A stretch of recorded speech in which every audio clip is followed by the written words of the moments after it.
Hi there and welcome back to Japan, where we're going to be doing a reaction and review to Silent Siren's song Mate, which came out quite recently off the new album Mixed 10th. As always, this is the review video. If you want to check out the reaction that I've just done, pause this video, click the little link in the description below, and it'll open up a separate little YouTube player where you can watch the reaction, just in case you haven't seen the video, haven't heard the song, or haven't seen how my face reacted to it and want to experience any of those free things. I would say, by the way, if you know the song but you don't know the video, do check out the video, as it does add something of an element to this that we're going to discuss. So anyway, like I say, I'm about to give you the review. If you want to check out the song first of all, or the reaction first of all, do that, because here comes the review. Are you ready? Don't say I didn't warn you. All right, here's time for my review. First of all, though, before I give you the review, I'm going to tell you right now, if you've seen the music video, you know what I'm going to say. I hope you have seen the music video before we jump into this. We're currently working out what the awards are going to be for our end-of-year awards this year. Last year, we had a lot of fun coming up with some normal awards and some crazy ones. I tell you right now, we are going to have a Best Acting Oscar award for Silent Siren. I think I'm going to get Bubbles and James to watch this video as well, and we're going to decide between us who gets the Oscar. The Silent Siren Oscar, the Sci-Fi Oscar. That's going to be one of the awards, because this video, in some ways, I don't know, I appreciate it in some ways, in other ways. We'll come back to this. I'm going to talk about the song first of all. So this has got one of those qualities that I think is kind of, you can say this about quite a few of the sort of Silent Siren songs. Silent Siren are one of those groups who I like the fact they can push their sound in different directions. They can be very accessible, they can go in different directions, they can push different things, but they do also have a core sound that they sometimes lean on. There's nothing wrong with that. It's kind of their core sound is when they just go into doing sort of easy, happy-go-lucky rock and roll stuff, but as always, they execute it with such, sort of musical quality. It never sounds cheap. It always sounds like they're doing it really well. So even when they're doing something more simple and more relaxed and more just sort of pop rock and roll, which I guess is the best way of describing this kind of genre, they still do it with an air that you can tell it's being played by real consummate professionals. So yeah, this was definitely more of their core sound. It did have a fantastic chorus though. I really like the chorus because often the weakest, if you're going to go for a very simple rock and roll sound, the worst thing you can then do is lay out a sort of 3 or 4 chord chorus, which is just sort of round and round generic, because that then basically means that nothing's really going on in the song.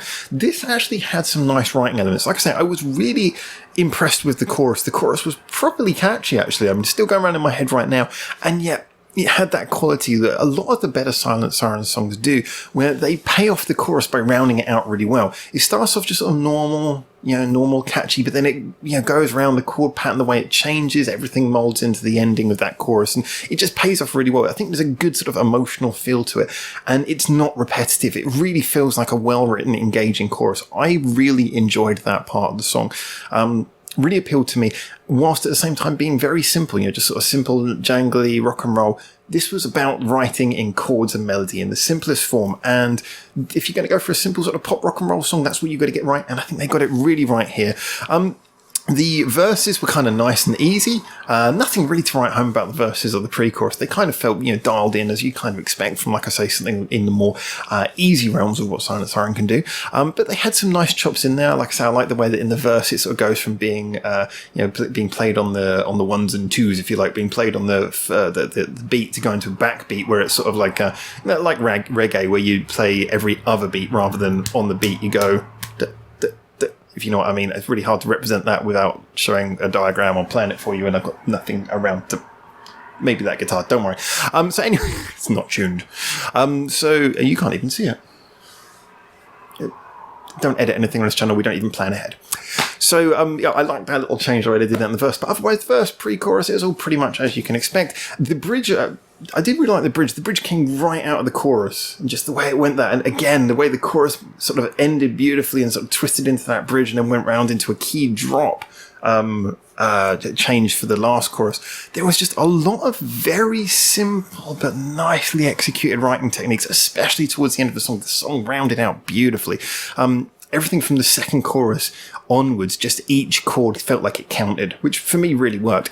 And also, like I say, that riff, simple, but just that little bit at the top You know, that little run of notes, nice. You know, just a little bit off of what you'd expect. It wasn't just your sort of normal, let's do a major chord style riff that I think you could again dial in if you were just doing simple, by the numbers pop rock and roll.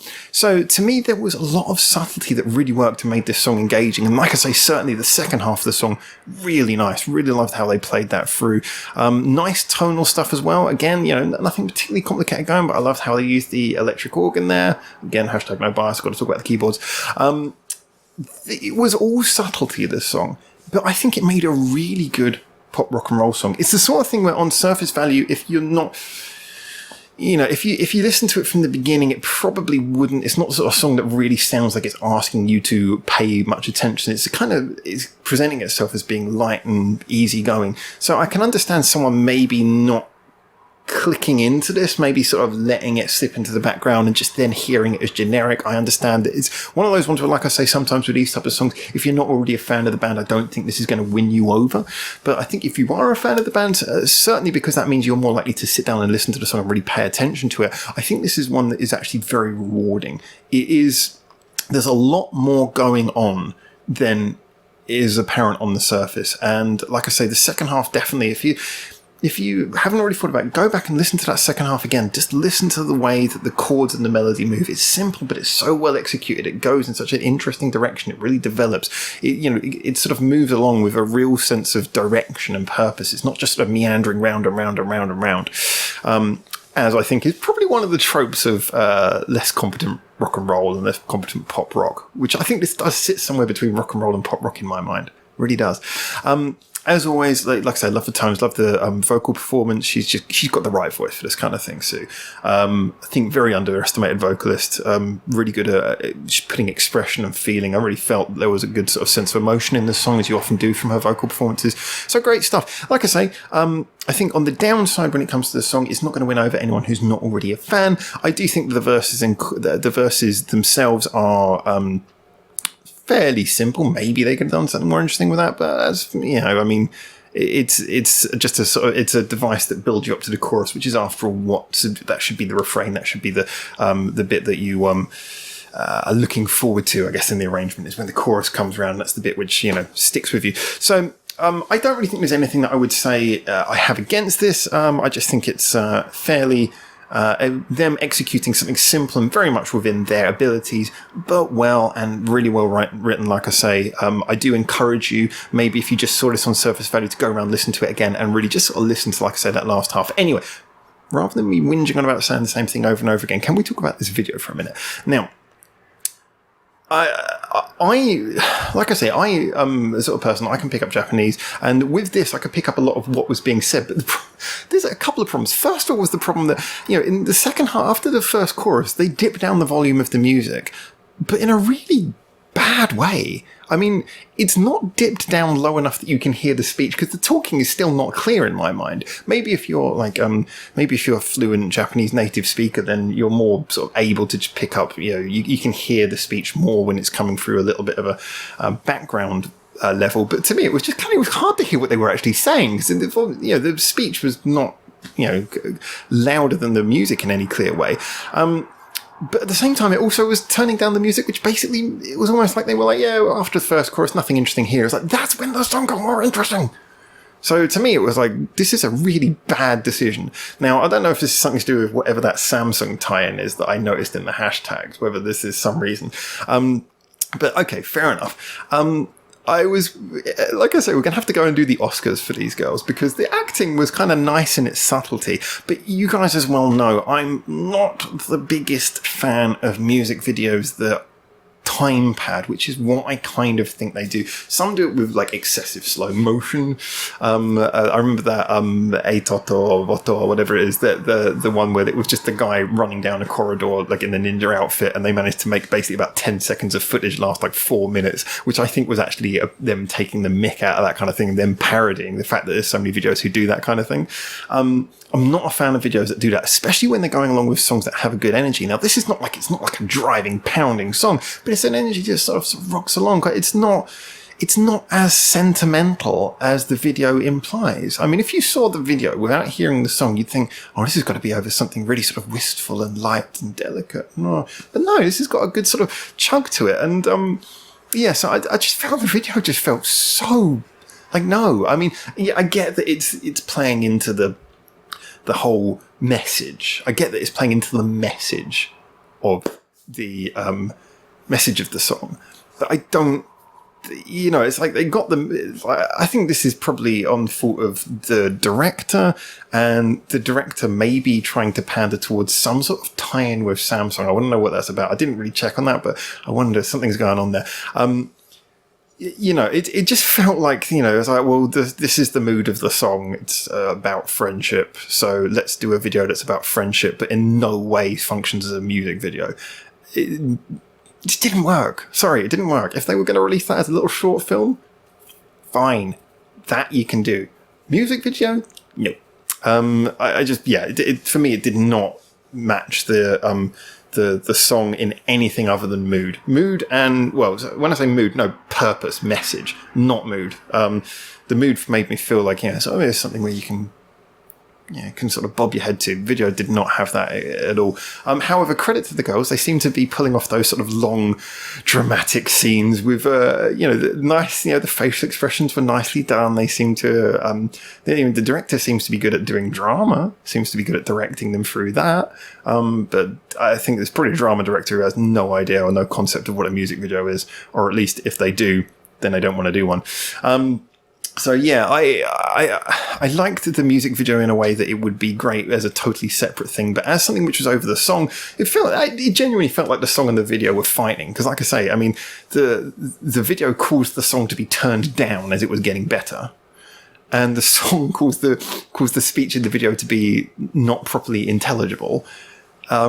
And, just as the song's ramping up, the video's slowing down. It's like, just no, sorry. These are two separate things. Can we separate these? Can we have just like a live video for this song would be fine, and then release that as a little short film to advertise the song? Do that. I'm happy with that. Yeah, I can live with that. So anyway, that's my feelings on this. So like I said, I thought this song was good. I think it's one that the more I listen to it, I think the more I'm going to enjoy it, because those kinds of choruses are the ones that really sort of grow on you more with time as well. I believe as well, this is right at the end of the album, because I've listened to the album and I managed to avoid listening to this song because I knew there was a video that I was going to react to. I'm glad that I managed to save this one, because I do think it's a good song, and I'm going to really enjoy this now. And I think it's a great way to round off an album, which I believe it does. I will check on Spotify. And by the way, I'm going to add that as well, just as we're here and as we're pretty much at the end of the review. I'm going to add, this is the only album of theirs I still don't have a physical copy of, and I am going to cover that I'm going to put this out there. What's going on with their record company? What's going on with their representation? On the day this album was released, I went to 11 shops. All the other albums that were coming out on that day were out. Theirs wasn't. And they were posting stuff on Twitter of them in shops with pictures of them with the stands. It's like, okay, why did you miss this entire prefecture, at least? And even actually when I went to Tokyo a few days afterwards, I couldn't find a copy. So as a result, I have been listening to this album on Spotify. Sorry, you guys, the representation needs to work a little bit harder on making sure that the album actually comes out to people. And by the way, I know people say, buy it online, but the whole reason I didn't buy it online is because I wanted to turn up at the shop, and usually you get like the little extras, and so you pay extra for a special edition, you get some extra things with it. I know you can do that online, but I wanted to do that in the shop, and for people advertising that their album was out in the shop, it wasn't available. And yes, Answer's the last track on the album. Yeah, sorry, that's right. So where is this this is track 5. So I can now add that back into the playlist. That's why I've been, okay. So I can add that back into the playlist. Anyway, there you go. That was a way more strange left field waffle at the end of this video than normal. I just, we're here, we're having a chat, it's fine. You can tune out anytime you want. But I want to say, first of all, a big thank you for making it through to the end of the video. Please comment, give your opinions on anything I've been waffling about here, especially on the video and the song. Also, like and subscribe if you want to do the YouTubey things. It's much appreciated. It does help us a ton because we're a non-monetized channel, and ever since we restarted, obviously we're having to try and get back all of those viewers. So a big thank you to our patrons, especially for like I say, helping us and giving us the little bit of cash we need to keep this whole thing going. Thank you to everyone in the community. If you want to join our community of people, there's loads of people talking about Japanese music all the time in this channel. Discord and Reddit are great places to go. It's all linked in the description below. And as I say, thank you just anyway for making it through to the end of the video. And until I hopefully see you very soon in Japan for the next one of these, hiccup, for now, ciao ciao.